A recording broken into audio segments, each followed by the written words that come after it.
Abọ́sẹ̀dé wá dá mi lóhùn ìwọ ni ń pè rí lọ́wọ́lọ́wọ́. Bàbá rẹ ni tó ṣẹni re, bàbá rọ́mọlúàbí èèyàn ó yẹ ká kọrin kírú wọn níjọ ẹ̀yẹ wọn ni. Adédoyin ṣọmọlúàbí yeye, ọ̀rọ̀ ẹnu kọ́ tètè bọ̀kù kọ́ mọ̀ wí bẹ́ẹ̀ wọn ò níye ewì. Ademola ọmọ Ògúntadé gentleman worldwide lónìí mọ́ kì í ọ́ ní gbèjègbèjọ ó lọ nínú re. Ó lọ ṣọmọlúàbí èèyàn ó ní ọkọ àmórípẹ́ ọdún ó lọ nífẹ̀ẹ́ léyìí dágbére fáyé. Abọ́sẹ̀dé o mọ́mọ́ tó bí mọ́mọ́ tẹ́ni ọ̀làwọn ọmọ láyẹ̀mí o lẹ́mọ̀ dágọ́jọ́gọ́jọ́ àyájọ́ ọjọ́ òbí rẹ lónìí jẹ́. Àyájọ́ ọjọ́ òbí rẹ lónìí jẹ́ o, ìgbà ọdún kan ni ó sì mọ̀ jẹ́. Ọmọọba mi náìtì òjò ọkọ ọdún ọkú wa mórípẹ́ ọdún mo bá ọdún pẹ́fẹ́lẹ́dùmarè tó ní kọ́ ọmọ ọbẹ̀ nílé ayé. Ọ̀pọ̀ nájọ bí yín níjọ́ kan náà tí wọn ò sí nílé ayé mọ́. Àrùn tó ṣe ọtí ìṣẹ́gbàgbé ìjẹ gbogbo wọn ti lọ. Àánú lárọ̀ rí gbà o Adédoyin Abọ́sẹ̀dé mo bá dúpẹ́ lọ́wọ́ Elédùmarè ọba. Àìsàn tí ṣe gbajúmọ̀ hàn mọ́lẹ̀ ọlọ́run níjóyà létọ̀ ọ̀wá ní róńgbé sọnù bí ó ṣe bí ọmọ. Adédoyin o ọlọ́dún ní mọ́dún ẹ̀ lọ́dún torí oyin mọ̀ tiẹ̀ nínú àǹfààrà ikàn ní mọ̀ tiẹ̀ níṣó ejò rọ́gbọ́dọ̀ ní mọ̀ tiẹ̀ nínú àpà. Abọ́sẹ̀dé mọ́dún rẹ̀ láàrin wa ó sì kà á bó pé pérépéré mo bá ọ dá sọdún. Abọ́sẹ̀dé jájọ délé ní wéré èyàn onímọ̀lé gbíjù gbìta níjẹ́ mọ́lé bàbá ọmọjọmọ́ lọ.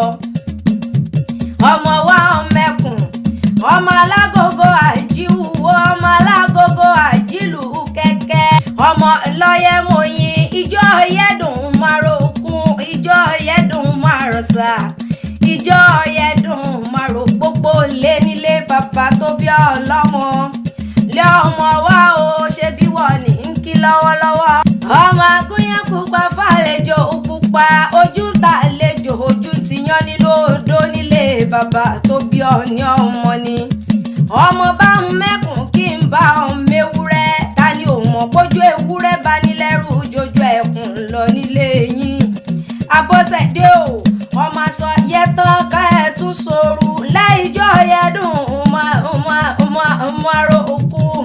Ẹ̀yin lọ máa ṣàpáta dowó ọmọ sókè dọ́là ọmọ fàkàrà sábẹ́wò jẹ́ kì í ṣe pé fi sáhùn àìná o kì í ṣe pé fi sàròrò ìṣẹ̀dálẹ̀ ló jẹ́ nílé àwọn bàbá tó bí ọlọ́mọ. Ọmọ olókè méjì takọtabo lórí ara wọn ọmọ olókè mẹ́rìndínlógún tí ka mọ́tò láyà ọ̀pọ̀ ọdún.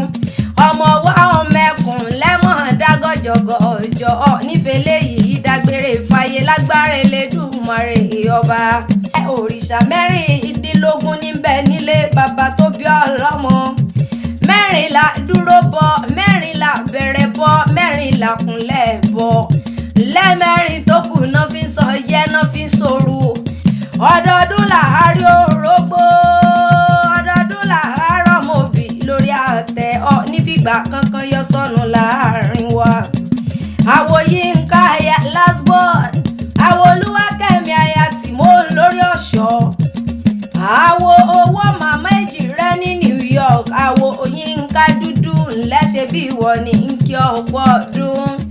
Ọdọọdún ni láṣọ lógúnlógún ọdọọdún ní kọ́sọ́ lọ́gbọ̀n níwòyà mọ́dúnkọ́ tí ilé nínú owó nínú ọlá nínú ètètè níkú tí ṣe balẹ̀ ọ̀rọ̀ ọ̀pọ̀ ọdún. Ọ lè mọ̀ ń ṣe ìparí ó sì mọ̀ọ́ká ibi gbogbo tó tí mo wọ̀ ọlọ́run níjódì. Abọ́sẹ̀dé o ní bùrìnbùrìn kọ́ bá wọn jíjọ ẹlẹ́yà láwùjọ. Iléeṣẹ́ rẹ̀ wá ní dojúrú ní dèrò ẹ̀yìn iwájú lọ sí ìmọ̀lọ ọ̀pọ̀ ọdún. Ọ̀pọ̀ àmórípẹ́ ọdún nífẹ̀ẹ́ léyìí dágbére fáyé bó bá tún di níwòyà mọ́dún kí n rí ọwọ́ bí ìran ni ọ nípa rẹ̀ mọ́yé. Abọ́sẹ̀dé Adédoyin Àìná ọmọọba mi náìtì òjò kú ọdún ọ̀sìnkú àṣeyẹ.